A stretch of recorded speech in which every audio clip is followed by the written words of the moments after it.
کہتا ہے جی کہ پاکستان، انڈیا میں، بنگلہ دیش میں امام کے بعد سلام فوراً پھیرتے ہیں۔ میرا بھائی مسئلہ سمجھیں، اصل یہ ہے کہ امام نے کہا السلام علیکم ورحمۃ اللہ، تو نماز تو ہو جاتی ہے، اس کے بعد آپ سلام پھیر لیں، لیکن السلام علیکم پھر آپ پھر، لیکن افضل یہی ہے کہ آپ بیٹھے رہیں، امام دونوں طرف سلام پھیر دے پھر آپ سلام پھیریں۔ چونکہ ہمارے لوگ یہ زیادتی کرتے ہیں، کبھی کبھی ابھی امام کا پہلا سلام ختم نہیں ہوتا یہ سلام پھیر دیتے، نماز نہیں ہوگی، اس لیے احتیاط بہتر ہے۔ عورت کے چہرے سے بازو سے بال اتارنا جائز ہے، لیکن ابرو بنانا ناجائز ہے۔ نظر بد سے بچنے کے لیے ماشاء اللہ لا قوت الا باللہ پڑھا کریں۔ قرض دار کا قرضہ ہے، استغفار زیادہ پڑھے، برکت کے لیے بھی استغفار زیادہ پڑھے۔ میری آنکھوں میں درد ہے، اللہ سے شفا مانگیں، اور قرآن پاک کی آیت ہے فَكَشَفْنَا عَنْكَ غِطَاءَكَ وَبَصَرَكَ الْيَوْمَ حَدِيدٌ، یہ پڑھ کے انگلیوں سے آنکھوں پہ لگائیں۔ ہماری مسجد کے امام نے بجلی چوری کی ہوئی ہے، اس کے پیچھے نماز تو ہو جائے گی، اور چوری کی سزا خود بھگتے گا۔ میرا رشتہ دار جس نے غصے میں اپنی بیوی کو طلاق دے دی، پھر اس کی بیوی کا دوسرے مرد سے نکاح کیا کہ 15 دن بعد طلاق دے دینا، 15 دن بعد زبردستی طلاق۔ بہرحال یہ ہے کہ اب وہ پہلے شوہر کے لیے تو حلال ہو گئی، لیکن دوسرے شوہر سے زبردستی طلاق نہیں لینی چاہیے۔ جب خود آپ نے کر دی، نکاح کر دیا، پھر واپس لینے کی زبردستی کیا مطلب؟ شیعہ وغیرہ سے تعلق قلبی نہ رکھیں، دلی تعلق نہ ہو، باقی دنیا داری معاملات یہ تو ہوتے رہتے ہیں۔ مرنے کے بعد جو جمعرات اور چلیسواں کرتے ہیں وہ بالکل ناجائز ہے، کرنا بھی ناجائز، کھانا بھی ناجائز، کھلانا بھی ناجائز، پیسے بھی لگے، الٹا گناہگار بھی ہوا۔ مرد عورت کی نماز میں فرق ہے، بالکل فرق ہے، بالکل فرق ہے۔ عورت کی صف آخر افضل ہے، مرد کی آگے افضل ہے۔ عورت سینے پہ ہاتھ باندھے گی، مرد ناف کے نیچے ہاتھ باندھے گا۔ مرد کانوں تک ہاتھ کھڑا کرے گا، عورت سینے تک ہاتھ کھڑا کرے گی۔ مرد جو ہے وہ امام بن سکتا ہے، عورت امام نہیں بن سکتی۔ مرد مکبر بن سکتا ہے، عورت نہیں بن سکتی۔ امام کو غلطی لگے تو مرد پیچھے سے بتا سکتا ہے، لیکن عورت نہیں بتا سکتی، صرف وہ اشارہ کرے مارے گی ہاتھ پہ، کہ فرق نہیں ہے، تمہیں فرق ہی نہیں لگتا۔ اور اسی طرح حکم ہے کہ جب وہ سجدہ کرے تو زمین سے لگ کے سجدہ کرے۔ میں خواجہ سرا تھی، میں نے اپنا عضو جو ہے آپریشن کے ذریعے کٹوایا تھا، میں نے اب توبہ کی ہے، بہرحال اللہ توبہ قبول کرے الحمدللہ۔ اب مسجد میں اذان دے سکتا ہوں، چونکہ آپ کے لیے افضل یہی ہے کہ نہ دیں، چونکہ آپ نے اپنے ساتھ خود زیادتی کی۔ اگر آپ کو اللہ نے مرد والی شرمگاہ دی تھی تو پھر کٹوانے کی کیا ضرورت تھی؟ میں نے اپنے بیٹے کا عقیقہ کرنا ہے تو میں کسی کسائی سے 2 بکرے بنے ہوئے لے لوں، بہتر یہی ہے لے کے خود ذبح کریں، سنت یہی ہے۔ حضور پاک نے حضرت حسن حسین کے لیے خود ذبح فرمائے۔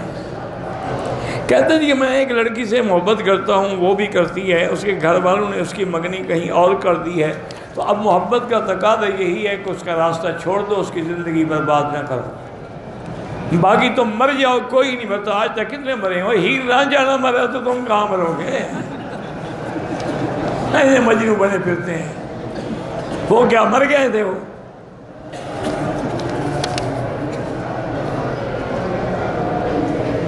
بالکل بہرحال دارالعلوم دیوبند والے تصویر کی حرمت کے قائل ٹھیک ہے، بلا ضرورت۔ میں بھی کہتا ہوں کہ موبائل والی بھی حرام ہے۔ ایک ہے دین کی ضرورت کے لیے آدمی کر رہا ہے، اس میں گنجائش ہے۔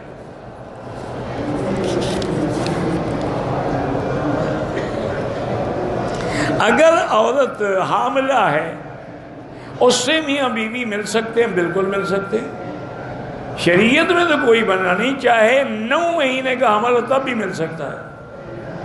اگر کوئی ڈاکٹر منع کرے کہ کوئی خطرہ ہے پھر نہ ملو۔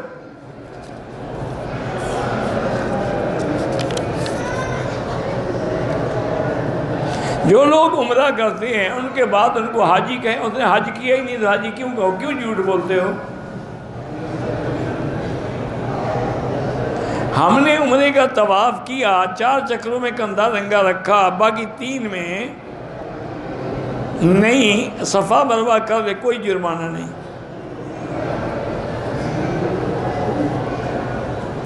میت کو اتارنے سے پہلے صورتیں پڑھتے ہیں، بالکل ناجائز ہے۔ میت کے دفن کرنے کے بعد سورۃ بقرہ اور وہ جائز ہے۔ ہمارے ملک میں جماعت نماز جس شخص کی داڑھی نہ ہو یا جس نے کرتا شلوار نہ پہنا ہو یا سر پر ٹوپی نہ رکھتا اور نہیں پڑھانے دیتے، اچھی بات ہے، وہ کہتے ہیں سنت کے مطابق لباس ہو، نماز تو ہو جاتی ہے چاہے وہ قمیص اتار کے بھی کھڑا ہو جائے۔ ایک جماعت کے بعد مسجد میں دوسری جماعت نہ کریں، مجبوری ہو تو مسجد سے ہٹ کے باہر جا کے کریں، کیونکہ پھر لوگوں کی عادت بڑھ جائے گی نا کہ جی جب جائیں گے جماعت کر لیں گے، تو پہلی جماعت کی تو عزت و شان بھی ختم ہو گئی نا۔ عصر کے بعد جو طواف کریں ان کی 2 رکعت مغرب کے بعد پڑھیں۔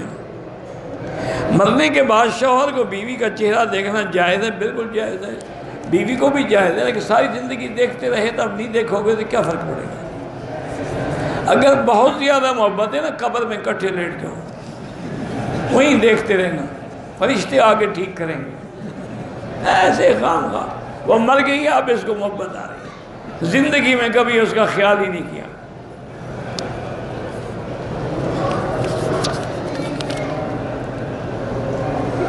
حالت جنابت میں کوئی چیز کھا سکتے ہیں اگر غسل نہ کیا، مجبوری ہو تو کھا سکتے ہیں، مجبوری نہ ہو تو غسل کرنے میں کوئی 10 گھنٹے لگے، 10 منٹ میں غسل کر لو۔ ایک ہے مجبوری، کیا معنی؟ میاں بیوی ملے، اب جنابت ہے اور سحری کا وقت ختم ہو رہا ہے، روزہ رکھنا ہے، چلو جلدی جلدی کھا لو۔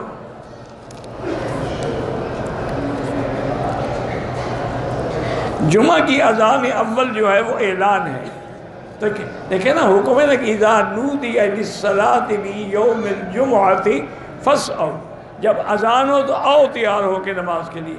اب اگر امام کے سامنے جو اذان ہوتی ہے تو تیار کب ہو گیا؟ تو لازمی بات ہے کہ پہلے اعلان کیا جائے، وذر البیع، دکان چھوڑیں، تجارت چھوڑیں، تیاری کریں، غسل کریں، کپڑے پہنیں، خوشبو لگائیں، مسجد آئیں، وہ تو اعلان کے لیے۔